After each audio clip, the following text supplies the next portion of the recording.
Tu ne vas pas y croire. On m'avait juré que la salle d'audience du tribunal fédéral serait blindée de journalistes.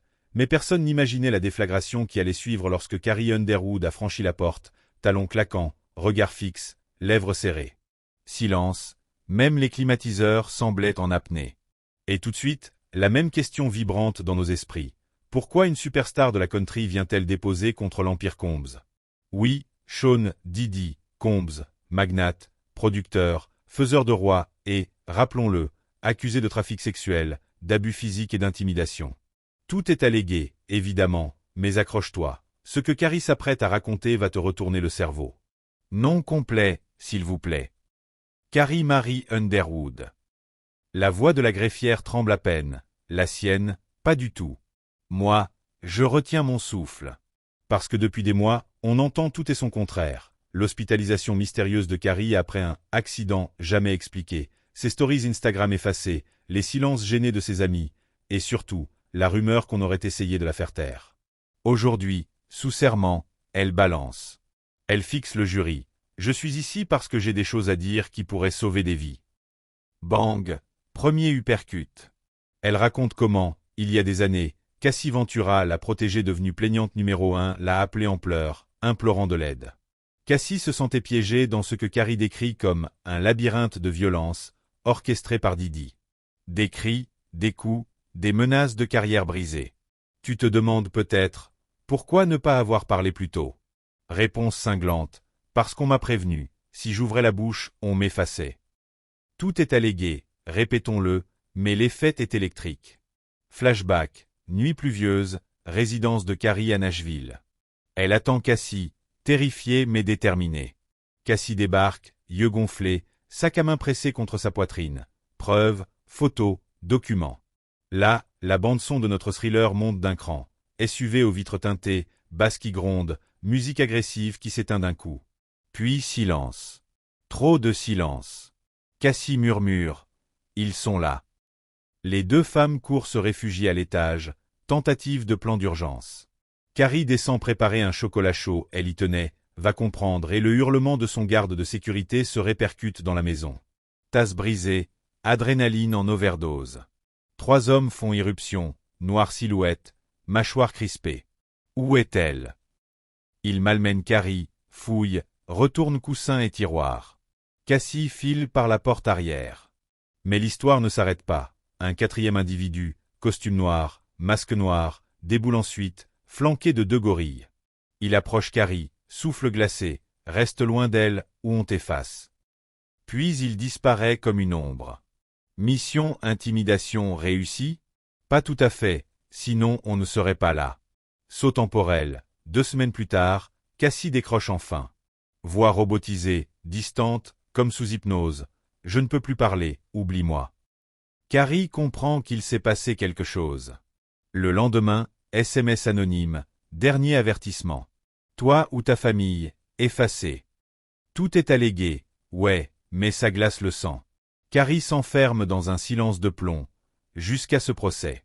Aujourd'hui, elle allume la mèche. Elle détaille la peur, l'impression d'être suivie, les drones au-dessus de sa propriété, les coups de fil muets à 3 heures du matin. Elle raconte la petite caméra planquée retrouvée derrière le miroir de sa loge avant un concert à Las Vegas. On voulait savoir chaque mouvement, chaque respiration. Tout est allégué, mais tu sens la sueur dans ta paume. Et puis elle dérape vers l'accusation la plus explosive. Un club fantôme interne au label, pseudo-escouade de sécurité privée qui exécuterait les basses besognes. Symbole, un pendentif en forme de clé, un tatouage discret derrière l'oreille.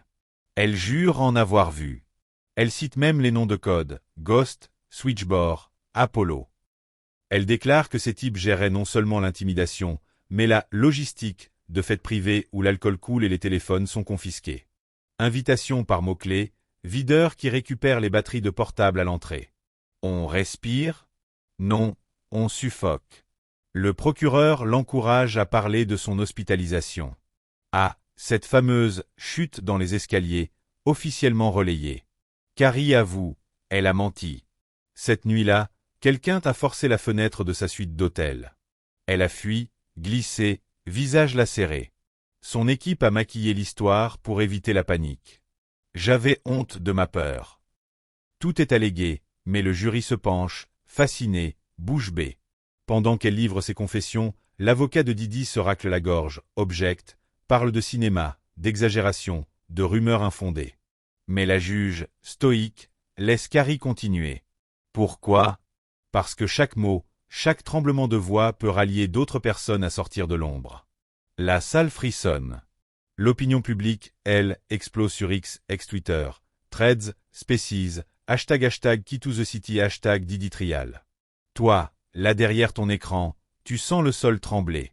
Carrie conclut, si on se tait, c'est comme mourir debout. Si on parle, peut-être qu'on vit.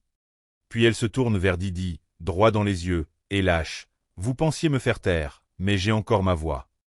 Coup de marteau, l'audience est suspendue. Fin de round? Non, début de tempête. En sortant, les flashs crépitent. Carrie ne répond à aucune question. Elle lève la main, paume ouverte, cicatrice fine sur la tempe, symbole de survie. La rumeur court qu'un autre témoin anonyme, ex-ingénieur du son, posséderait des enregistrements compromettants. Tout est allégué, on insiste, mais la perspective de bandes audio qui dévoileraient menaces, chantage, extorsion, ça fait palpiter les journalistes. Retour en coulisses, on apprend que le FBI suivrait la piste du fameux tatouage clé.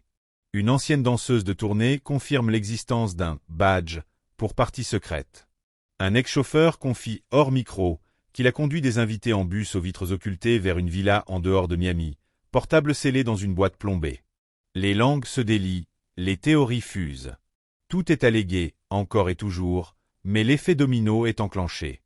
Le soir, breaking news, Cassie Ventura, jusque-là absente, serait prête à revenir témoigner, encouragée par la prestation de Carrie. Elle exigerait une protection fédérale accrue. Sur les plateaux TV, experts et pseudo-experts s'égosillent. Trafic humain? Conspiration? Réseau d'influence?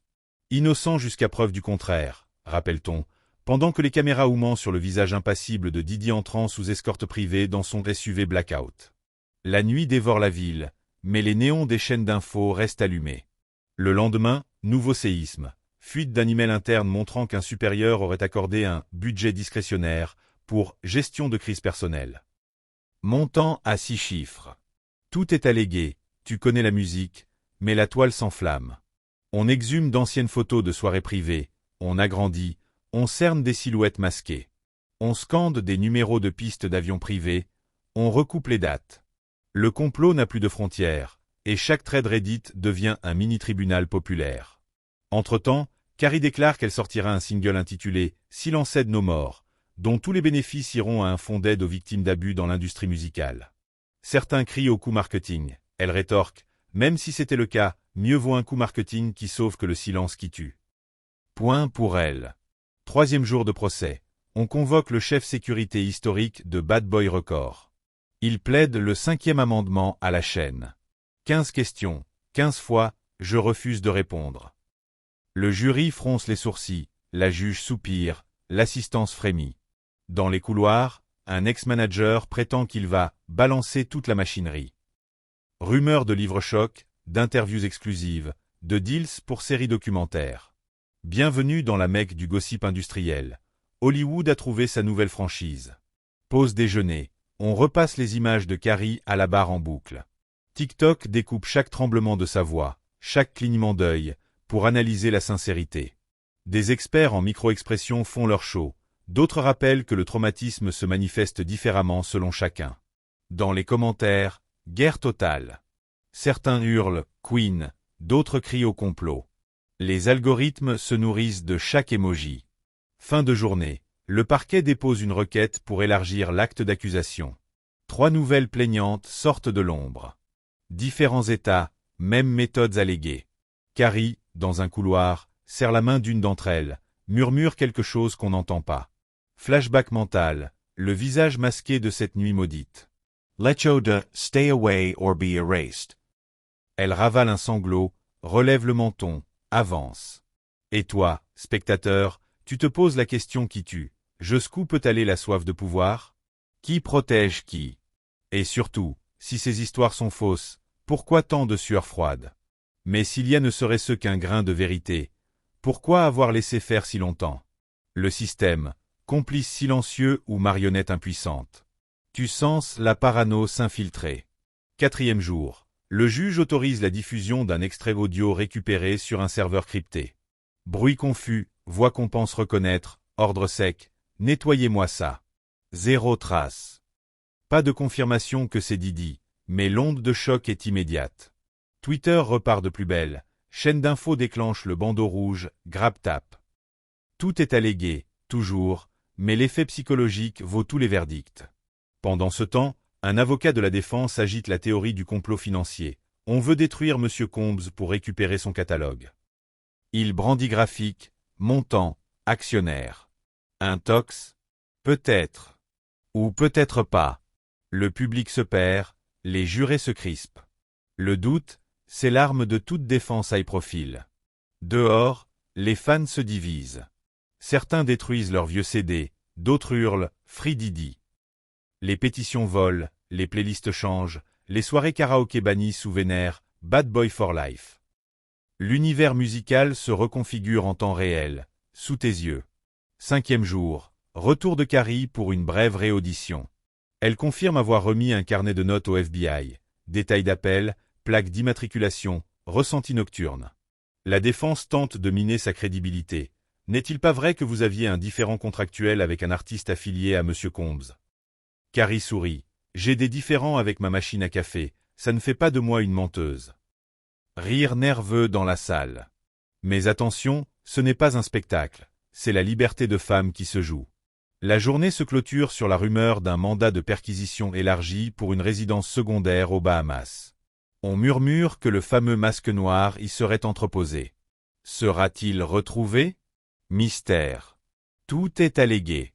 Dans la nuit, je scrolle les forums obscurs. Quelqu'un balance un « document cacheté » prétendant lier un label partenaire, un sponsor sportif et un réseau de boîtes de nuit dans 3 pays.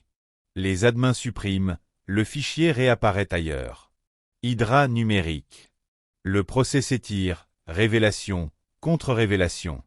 Un producteur vétéran livre un témoignage anonyme, modulé par un filtre vocal. Il affirme que des contrats d'artistes incluaient des clauses de confidentialité non standards, assorties d'amendes millionnaires en cas de déclaration préjudiciable. C'est légal? Peut-être. Moral? On en débattra plus tard. Carrie, elle, continue d'assister aux audiences, protégée par 4 US Marshall. Elle note chaque mot, chaque soupir, comme si sa vie en dépendait. Et peut-être que c'est le cas. Mais elle n'est plus seule, d'autres voix se lèvent, tremblantes puis assurées. Ensemble, elles forment un chœur qu'aucun système d'amplification ne pourra muter.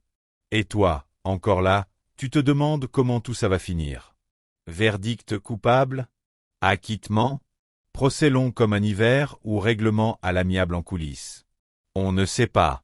On sait juste que le rideau de fumée se lézarde. Et que la vérité, même fragmentaire, même floue, a déjà commencé à filtrer. Alors, respire. Bois un verre d'eau. Et reste à l'affût. Parce que si tu crois que l'explosion est passée, détrompe-toi. Ce n'est que le premier souffle de la détonation. Et la suite, crois-moi, risque de faire trembler tout le showbiz. Souviens-toi, tout est allégué, pour l'instant.